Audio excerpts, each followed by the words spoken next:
Una 2 giorni di confronto, ma soprattutto di proposte. Il 13° congresso dello SPCGL del Veneto, svoltosi martedì 30 e mercoledì 31 ottobre a Limena, ha voluto fare il punto sui temi caldi del momento, soprattutto in fatto di pensioni e diritti di cittadinanza. L'obiettivo è quello di migliorare la qualità della vita di tutti, rifiutando lo stereotipo di pensionati veneti benestanti. Nella nostra regione, infatti, l'importo medio della pensione è di circa 930 euro lordi mensili. Pensare che quella delle pensioni sia una questione di minore importanza rispetto ad altre problematiche del territorio sarebbe scorretto. Sono circa 1.100.000 i pensionati che vivono in Veneto, un quarto della popolazione totale. Solo nella provincia di Padova il numero di pensioni pubbliche ammonta a 40.000, quello delle private a circa 260.000. Ciò che accade a questa folla di cittadini ha un peso non indifferente sull'intera società ed è con questa consapevolezza che il sindacato dei pensionati si è riunito per commentare le proposte del nuovo governo.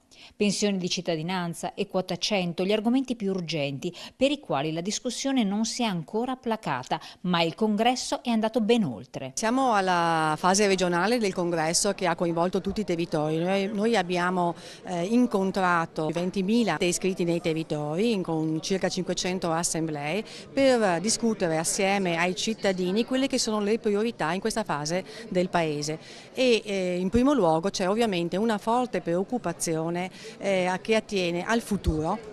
Quindi alla condizione economica dei pensionati che fanno sempre più fatica ad arrivare a fine mese, ma anche la situazione dei giovani in questo paese che non hanno un lavoro sicuro, quindi c'è una insicurezza profonda che sta colpendo le famiglie.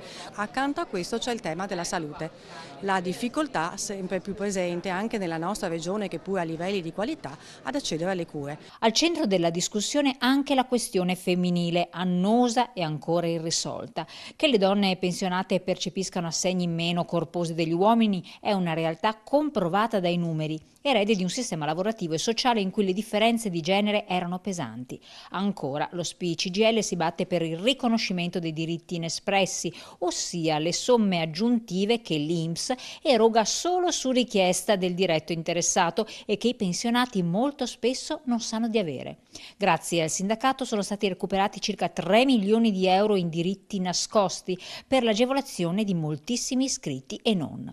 Insomma, l'opera dello SPCGL continua, tanto in Veneto quanto a livello nazionale, a fronte di una proposta politica la cui visione del mondo pensionistico non è priva di contraddizioni. Una pensione che riconosca i periodi contributivi ma riconosca anche le discontinuità lavorative, quindi che garantisca al lavoratore che più versa contributi più avrà diritto ad avere degli elementi di certezza nella sua pensione. E l'altro tema è il riconoscimento del lavoro di cura delle donne, il riconoscimento della diversità dei lavori. Cioè ancora una volta anche quota 100 è una misura uniforme che non riconosce che i lavori sono diversi. Si fa una manovra molto costosa nell'immediato ma che non dà risposta di prospettiva al problema pensionistico e noi di questo siamo molto preoccupati.